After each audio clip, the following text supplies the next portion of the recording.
it going.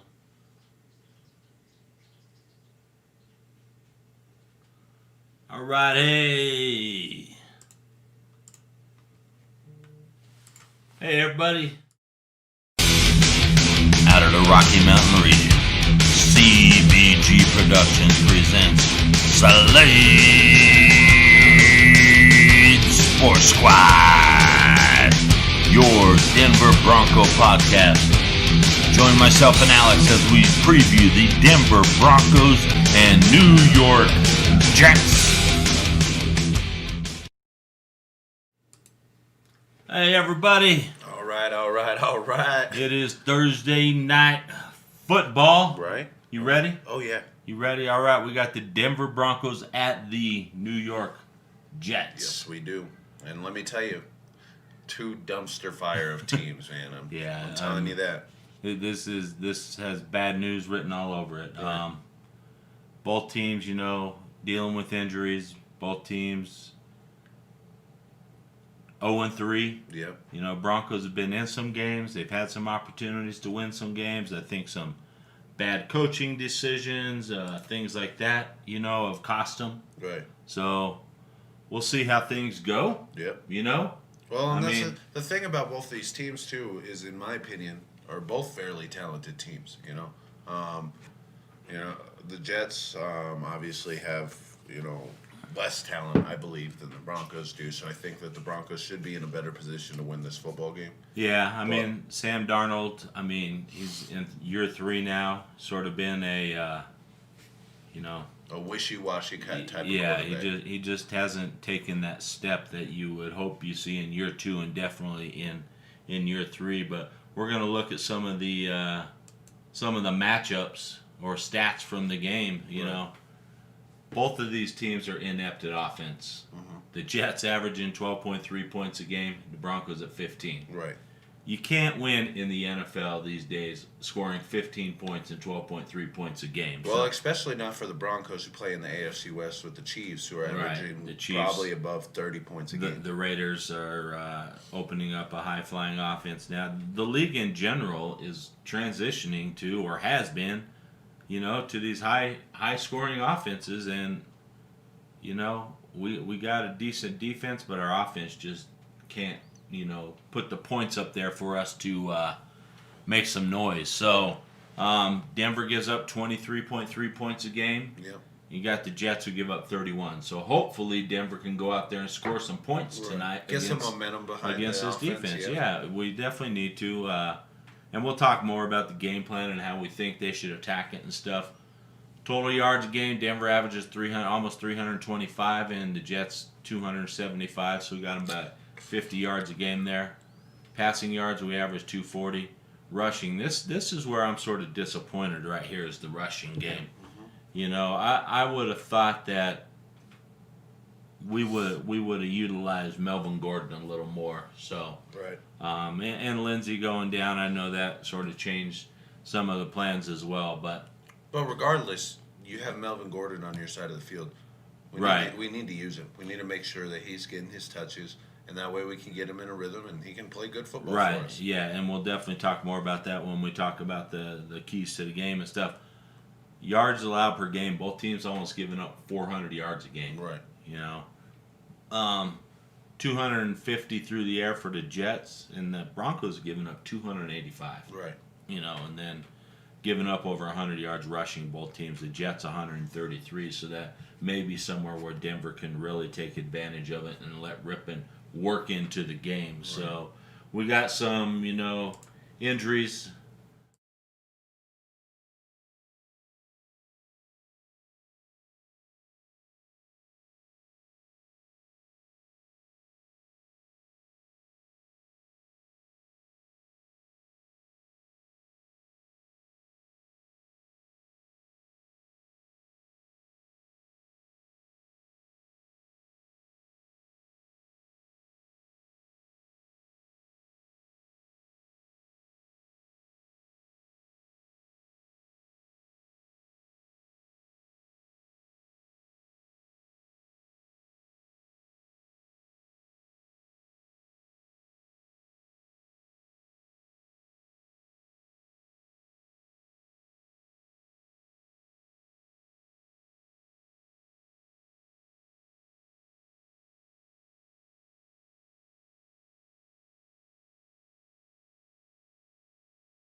With the injury bug, Denver's lost some more players this year. We lost Elijah Wilkinson. Yeah. Some people think it's a blessing in disguise. Mm-hmm. We get DeMar Dotson out there now. Right. We'll see what Dotson can do. Well, let's just hope. Let's pray that this dude does not get hurt. Yeah. Because, yeah, if he goes down, we're in trouble. Right. You know, and I think we just need to pray that he does not go down. He does not get hurt. Right. So one question I want to ask you before we move on is, I know earlier this week we happened to sign a quarterback under the name of Blake Bortles. And, yes. Kind of want to get your opinion on that. How do you think he'll fit here in Denver? Do you think he'll eventually get to play in a starting QB game? You know, obviously, the spot's reserved for Drew Lock, but for right now, until we get back to Drew Lock, this is Drew Lock's job. You know, the only thing I would say is if Rippon just came in here and just lit the world on fire, you know, but I don't even know then if the team would say, you know what, we're gonna give Locke his job back when he comes back or not. So I think we really need to see a lot on Bortle. Depends on how Rippon plays tonight. Yeah. You know. And at the end of the Steelers game, I mean, Rippon looked very comfortable. Mm-hmm. I noticed he was out there. He was calling out protections. He was, you know, pointing out where the pressure was coming from. Right. One thing I've heard about Rippon is this guy is like a football genius. Right. So another thing I've heard about him is that he's fearless. Which can either be a blessing or a curse in the NFL. You know, got to be careful about all these speedy, fast, big players coming at you. But you know, sometimes that edge that you get off being fearless can kind of help you out in the NFL. So I just hope we can see a good game out of him. And you know, I've heard some pretty positive things from him because it seems like right now we're just looking for answers, and no one seems to have any. So hopefully Brett can pull out a win for us against this Jets team, and we can figure out a way to rally behind our team. Yeah, we really hope so. So if we got anybody out there watching the show, you know, throw us your comments, throw us your thoughts. Let us know what you guys think of the game. We'll get into a little bit more matchups now, what the Broncos need to do, things like that. My opinion is our number one thing is we have to establish the run. We have to go out there and we have to establish Melvin Gordon because, one, that's going to take a lot of pressure off Rippon. Right. You know, you don't want to just throw Rippon out there. And as you've seen, the Jets are giving up over 130 yards a game. So let's go out there. It also takes a little bit of pressure off your offensive line when they're pushing instead of backpedaling, you know, and trying to block people. So let's hopefully we can get that game established, use some screens, things like that, and then maybe open up the deep game. Right. So, see, for me, okay, so I understand where you're coming from with that. You know, the run game is definitely crucial to the win. If we do end up getting a win tonight, it'll be because of our run game, I think. But another thing that I really, really think that the Broncos need to focus on, especially with the injuries that we have at defensive tackle and our defensive line as a whole. You know, I looked at the depth chart for the Jets, and I thought, okay, Le'Veon Bell, he's out, he's on IR right now. Right. But then you go down to their second string. Who is it? It's Frank Gore, you know. And that dude, and you can't slide at him. You know, he's a great running back, and he was for a long time, and he probably still has some gas in the tank. You know, and Bob Gelchin says he doesn't know if the Broncos are capable of establishing the run. You know, and that's something we have to prove. I mean, why would you go out and spend $8 million on a running back if you're not going to try to establish the run? Right. I mean, you got some big boys right there in the middle with Dalton, Cushberry, and Glasgow. Yeah. Use them. Let's blast them. Let's start some running. If we have to, we'll get Gordon to the outside as well. But we have to be able to establish the run, or defenses are just going to tee off on our quarterback. Right. You know. Yeah. So. Well, and in certain situations, it's kind of unavoidable. I get it. There's obvious passing downs, but so you got to keep that run game in the mix, because if not, like you said, they're just going to find ways to get to and your quarterback. You have to keep their defense off balance, and you have to keep them guessing. Yeah. You know, because if they know that you, if you come out and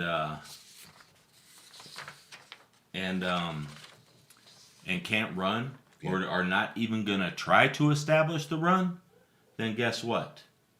They're going to they're going to just put 7, 8 men up there. They're going to pressure your quarterback, you know, and blitzes and everything else. And we've seen we're not doing good at picking up blitzes, right? You know. And Bob Gelton asked another question: do the Jets have a pass rush?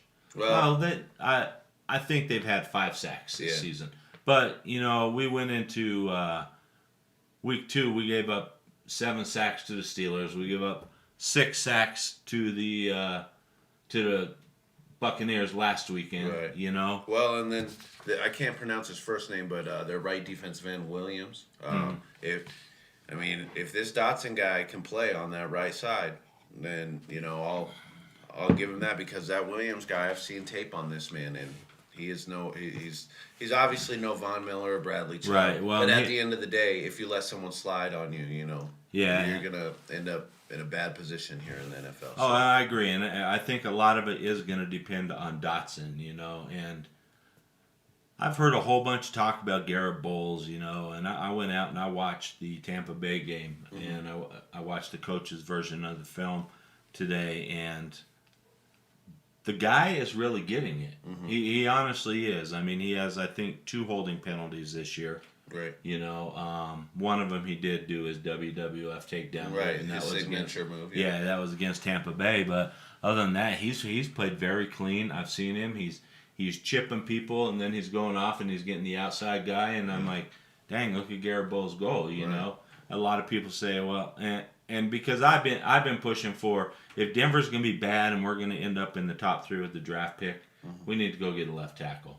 Right. People are, what about Garrett Bowles? Well, Garrett Bowles is going to be 29 next year. Right. I mean, he's old. He got started because he went on a mission trip, you know, and did that. So he's older than people realize. And how much more time do you really have with Garrett Bowles? If you go and you get a 22, 23-year-old, you know, you got another 10, 15 years maybe from these people. So, but I think a lot of our protection really depends on, one, Rippon being able to identify where the pressure's coming from. And I saw him do that against Tampa Bay on that last drive. He was calling out, you know, you could see him pointing to where the pressure was coming from. Right. And he had a very good drive. He was 8 for 9. Not a lot of yards, 56 yards. Yeah. You know, and then he threw that pick there at the end. I mean, and everybody makes bad decisions. They don't see a defender or something, and somebody slides into a window and takes the ball from you. So, so if he can identify where the pressure is from,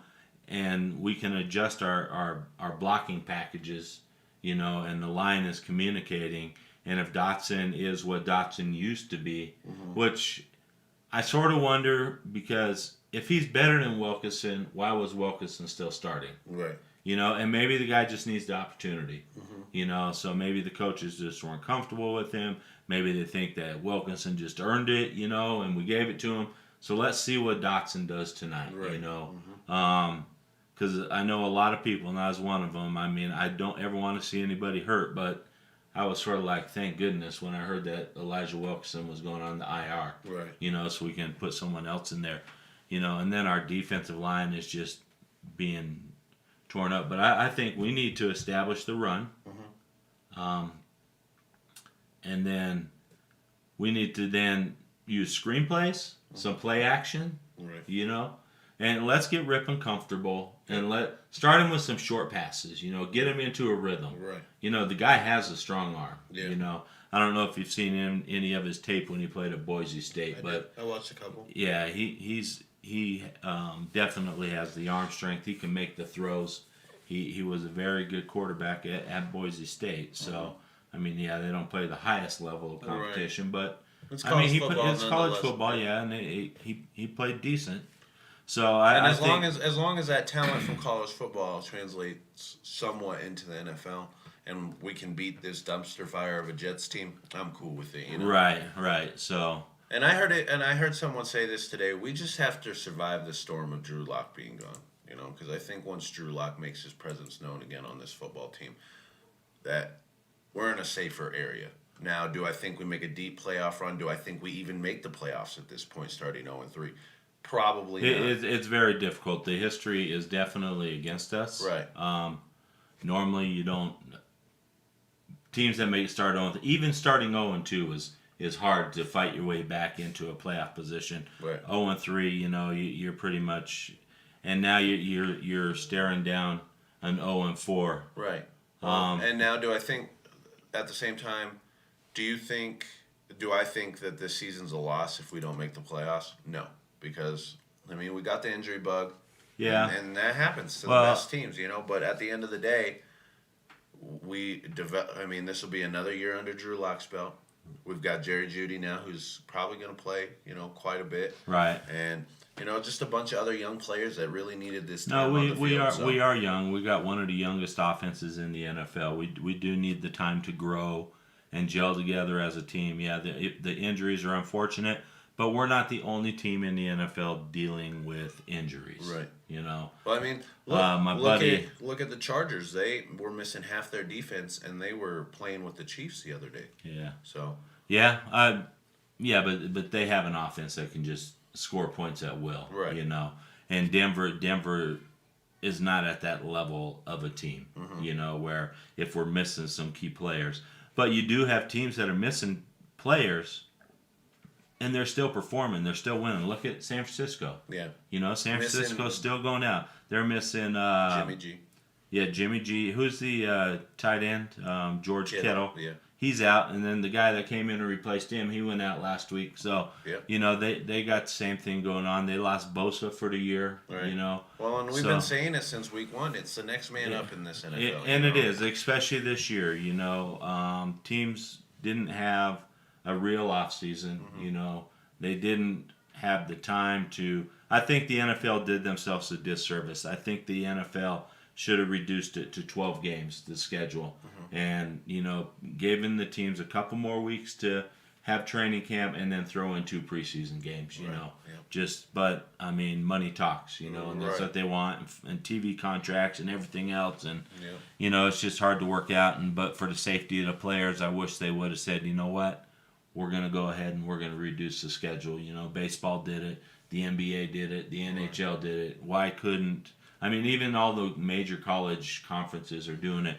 So why couldn't the NFL say, you know what, we're going to go ahead, we're going to reduce this schedule. It's a money league. It is. Yeah. And all sports are about money, but the NFL is the greed machine, I think, of all of them. So. Well, and I've read a couple articles of NFL owners, not sure on the specifics of who, but have been complaining about empty stadiums and how much money they're losing and stuff like that.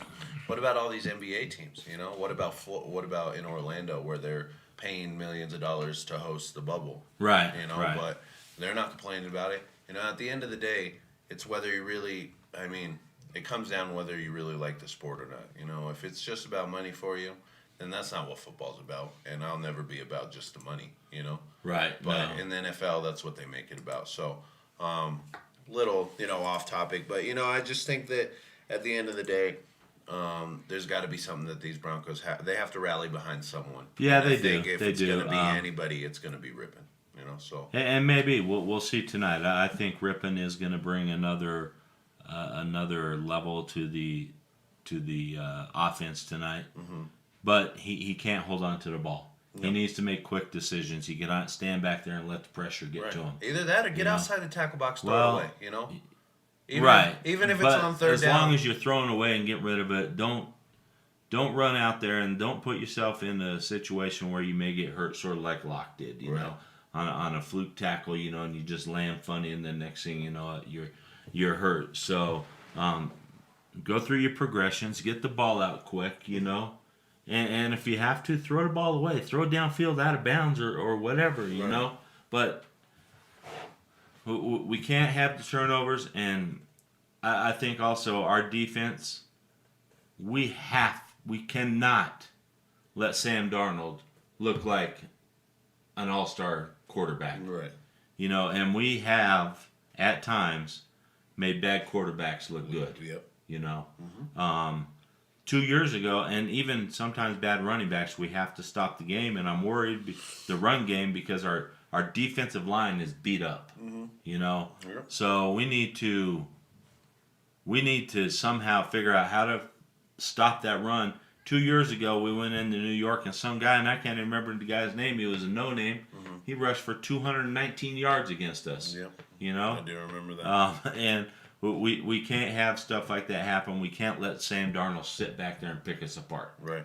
You know, because the guy's a top 5 talent. I'm not going to sit here and deny that. He has the talent. And if you let him sit there Right. and read you and pick you apart, Yeah. you're going to pay. You know, and, Yeah. and we just can't do that. The only reason I can disagree with you on this, the only way that I disagree with you, and I'm not going to say that he's not a top 5 talent because I agree with you 100% on that. But it's Adam Gase. That's what's going to shoot these Jets in the foot. Is that the fact that he does not know how to use his young quarterback and that he won't utilize him in the best way Well, possible. I think Adam Gase though is a little fired up because him and John Elway have issues going back because Adam Gase was very upset that he was let go by the Broncos. You know, he thought he was going to be the next in line to get this head coaching job, you know, and he just got thrown out, you know, like last week's trash, you know, and that's when we went up to New York. Now he's a part of last week's trash. Well, but he was the coach that 2 years ago when we went up there, and they just put a whooping on us. Yeah. And they were up 30 something to like 10, I think, or something, and they came out and did an onside kick. Yeah. You know, that was just him rubbing it in Elway's face, you know. So some good keys, and let's recap our keys. We got to establish the run. You agree? Yep. I know you're a pass guy. You know, you're that, I'm that generation. yeah, you know, yeah. I'm old school, pound the ball. You know, and then you're the hey, air it out. You know, that's what we want to see. We want to see touchdowns. Right. I mean, I like seeing Well, and scoring. it's not just about the touchdowns either. You know, sometimes the most effective way to win a ball game is just having a good quarterback throw the ball down the field. No, it is sometimes. You know, if you ask me, I mean, I think fantasy football sort of ruined the NFL because you know. People are just worried about their points and stuff like that, and they just want to see the balls flying all over the place. They've changed the offense to make it easier for the offense. It's harder for the defense. So we just got to be able to establish the run. You know. Well, and then on the other side of the ball, the second key should be to stop the run. Yeah, let's not let Frank Gore. Come on, how old's Frank Gore now? Like 39? Nah, 500? I don't know, man. He's probably the dude's been around since like 1932, I think. Oh my God. So hey, Gelchin, I think Gelchin may have watched him when he was a kid. So. Oh man. But we can't let Frank Gore go off on us. You know. And we have to stop the passing game over the middle. Yeah. We haven't been able to do it all year. Right. Look at Gronk hadn't done anything all season. Right. And then he shows up in the Mile High, and guess what? He's catching passes like he's still playing for the New England Patriots. Right. You know, we have to stop that. We have to control him, and we cannot let Sam Darnold leave the game with a clean uniform at the end of the day. Right. He's got to be on the ground. Yeah. For sure. We got to put him on the ground. You know. Even if it's not sacks, sometimes just the pressure and hits are just as effective because it makes them throw the ball early. You know, it leads to turnovers and mistakes and things like that. And that's what we need to do. And we really need to dial up some defensive schemes to put pressure because there's been no pressure. We got to figure out a way to free up Bradley Chubb. You know, Bradley Chubb unfortunately is one-on-one mostly because he's probably playing 70%, you know. If you ask him, he's going to say he's 100% because that's what they say. And they say, you know what, if I'm playing, I'm 100%. But honestly, he just doesn't have the fire in that leg or that knee yet, you know. And it's probably still in the back of his mind that, man, I don't want to hurt this thing again, you know. So. Well, and another thing that we really need to focus on, I know you touched on it a little bit, is covering the middle of the field. If Chris... How do you say that? Can you? Chris Herndon. Herndon. If he comes out and has a killer game tonight, it's because we didn't do our job across the middle. Right. We have to find a linebacker or a safety that is going to be able to cover the tight end, because everybody knows that Denver has problems covering tight ends and running backs coming out of the backfield. Right. We have to figure it out, or it's going to be a long night. You know, and I'll tell you what, if we go in there and if we just get embarrassed by the New York Jets, then somebody should be taking the Greyhound back to Denver, and that's Vic Fangio. Right. You know. Well, and I think that he may want to just take it back to Chicago, you know, and get a job somewhere else. Right. Because I think if Denver loses to the Jets tonight, then Vic Fangio is definitely on the hot seat. Yeah. Well, I mean, I think he was already on the hot seat to begin with, you know, so.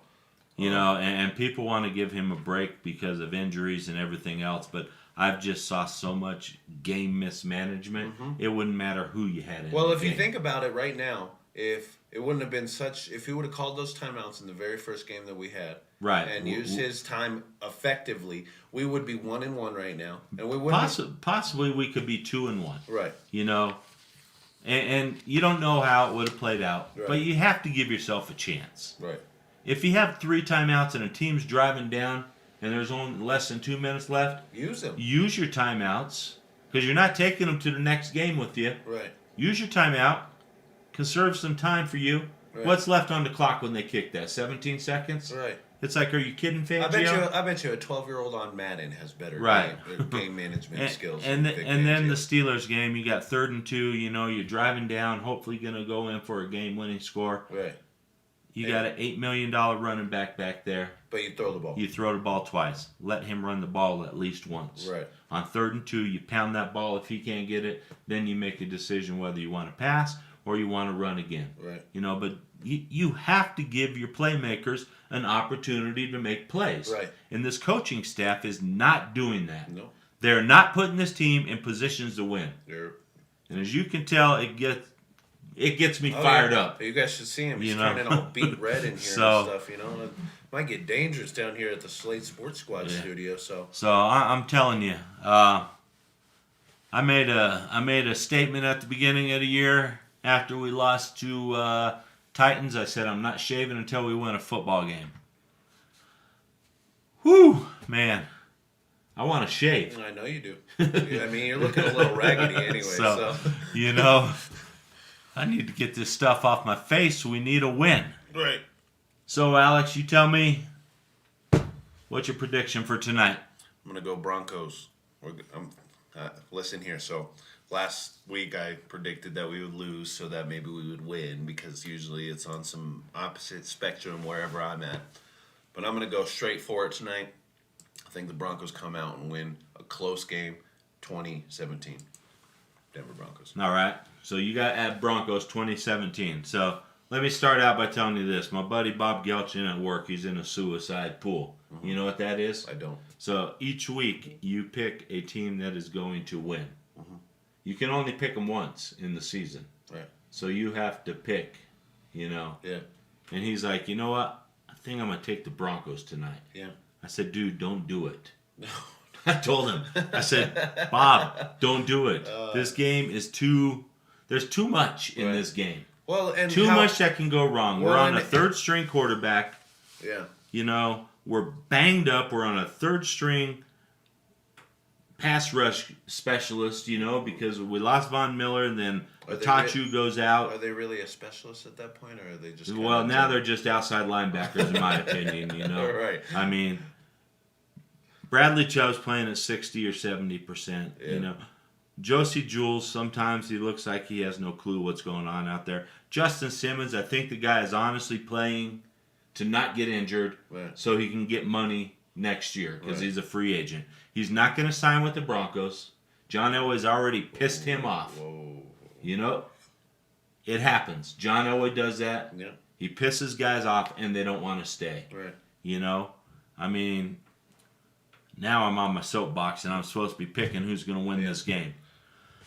All right, so tomorrow night, we got a post-game show. I never heard your prediction. You never even Hold on. Okay. Tomorrow night, we got a post-game show. It's me, Phil Harper, who's just joined up with Slade Sports Squad. We got Sean Slade, who's going to come on for some comedy relief. Right. And we may have Gary Harper. I like it. This could be quite the show. Right. You know. I know. I wish I'm sad. I'm not So gonna be tomorrow, here, when so- I sit in this chair tomorrow, guess what? How's my face gonna look? Man. I'm gonna have a beard. Oh. New York Jets 23, Broncos 13. Oh. Hate to say it, guys. We do not have the heart or the leadership on this team right now to even beat the New York Jets. Sam Darnold is going to look like Tom Brady tonight. Oh my gosh. All right?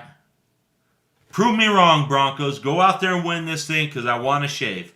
But I am predicting tomorrow night I'll be sitting in this chair with this beard just a little bit longer. I like the intensity you bring. Woo! You know, like I like it. You know, that's the kind of stuff we need here at Slate Sports. That is what we need. We need to get fired up. Come on. Right. This Bronco crap's been going on for 5 years since Right. Super Bowl 50. Well, and I know you guys see this banner hanging up behind us.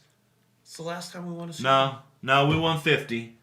Oh, We yeah, won 50, Super Bowl 50, so obviously. we're good there. But come on, 5 years, it's been a dumpster fire ever since Peyton Manning walked out the door. Right. 9 quarterbacks since. And probably next week, depending on how Brett Ripken... It might be number 10 next week.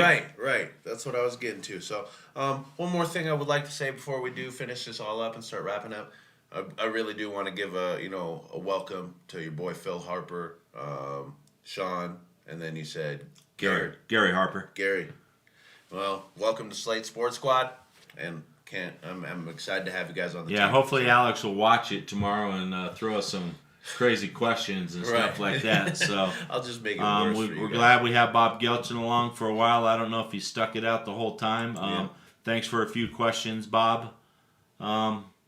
Hopefully everything went good. I mean, hopefully we didn't have any technical difficulties or anything. I guess we'll find out when we go back and watch the tape. But unfortunately, folks, I think it's going to be a long night. Mm-hmm. You know, if you're drinking, drink responsibly, please. You're going to need a lot of beer before this game's over. Because you might need a lot of beer or whiskey or whatever your drink is. You might need a lot of it to make it through this. And if you need a ride home, call me. Hit me up on the Slate Sports Squad. And now we got one more person who we're going to bring on. Everybody remembers Little Miss Paisley, right? She's going to be coming down here in a second. Oh, okay. She's going to give us her prediction. Oh, okay. Now, who did she pick in week 1? She picked the Broncos? She did. She did pick the Broncos. Yep, so she's 0-1. So Miss Paisley's 0-1. So we're going to see who she's going to go with tonight. Here she comes. I hear the door opening.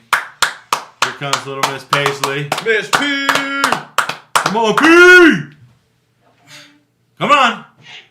Come make your choice. Come here. All right, see Crunkle here. Come here. Here she comes crawling across the floor like some sort of... Come here. All right, Paisley, say hello to everyone out there. Say hi. Oh, she's a dog or a dinosaur or One of something the right two. now.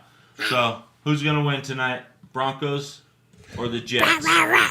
Well, you got to speak English. Who's going to win? Broncos. She is picking the Denver Broncos. Nice pick. So we got 2 people picking the Broncos. We got 1 person picking the New York Jets. Right. Hopefully I'm wrong. I've picked against the Broncos 3 times now.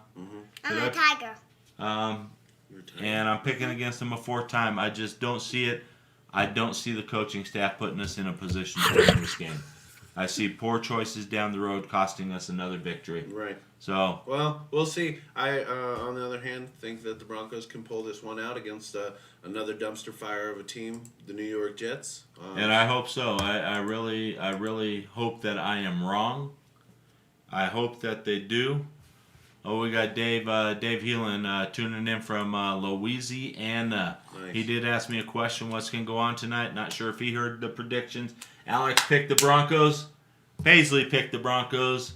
And I picked the New York Jets. Right. So we will see what happens. Stay safe in Louisiana. Everybody stay safe out there. If you're a Bronco fan, and Diana is hoping that the Broncos win because she wants me to shave as well.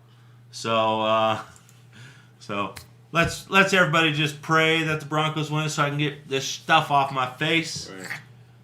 But everybody remember, Be safe. Have fun watching the game. Just cheer on your Broncos. Hopefully we'll cheer them on the victory.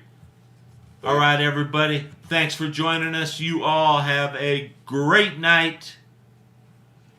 Go Broncos!